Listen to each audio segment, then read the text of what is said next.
Hey Hillcrest family, I just wanted to bring you an update that will get you ready for our second Sunday of online-only worship. And really, we're just simply asking you to do the same things this week that we asked you to do last week. I think on our end, we will continue to make improvements, and on your end, I'm sure you can continue to make improvements to make this a great experience online only. So first, just like last week, we're going to ask you to go to our webpage just before 10 o'clock, www.hillcrest.church, and watch the online service there. Simple instructions are provided at that webpage. Now, last week, as many of you know, we had some buffering issues for those of you who are watching it by way of Facebook Live. And so this week, we won't ask you to go to Facebook Live. We'll ask you to go simply to our webpage along with everybody else and watch the worship service there. Second thing we'll ask you to do this week, just like last week, is invite somebody to come and be a part of this service with you. They can watch it at their home, and you can watch it at your home, but you can watch it together online. And so send them the link to our church's webpage and encourage them to be part of this worship service along with you. Third thing we'll ask you to do this week, just like we asked you to do last week, fill out the online connection card. This enables us to know that you are watching, and it also enables us to know if there are any sort of needs that we can pray about or respond to in other practical ways. Now, last week, some of you just saw a blank page when you clicked on the connection card button. And that was because after about 150 forms were filled out, for some reason the web page crashed.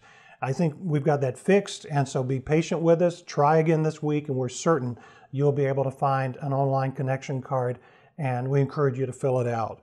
Fourth, if you haven't already set up automatic online giving, then make sure that when we get to the part of the worship service where we're giving our tithe as a part of worship to God, that you participate in that way online. We asked you to do that last week. We'll ask you to do it this week as well. And then fifth, finally, just like last week, just settle in and focus for an hour. It's not the way we normally consume online content, to settle in for an entire hour of our eyeballs on that screen.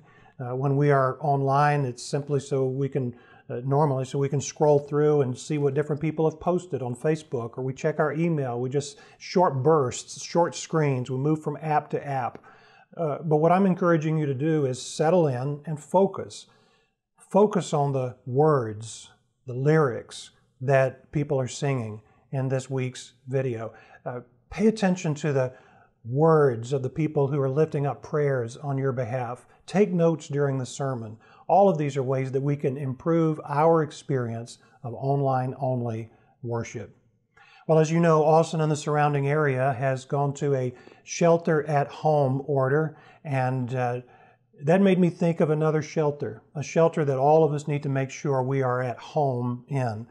In Psalm 55, King David tells us this, starting in verse 4, "My heart is in anguish within me. The terrors of death assail me. Fear and trembling have beset me. Horror has overwhelmed me. I said, oh, that I had the wings of a dove. I would fly away and be at rest. I would flee far away and stay in the desert.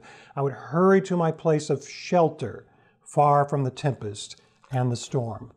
My prayer for you is that you would find and stay in that sort of shelter that David was talking about as we move through these uncertain times together.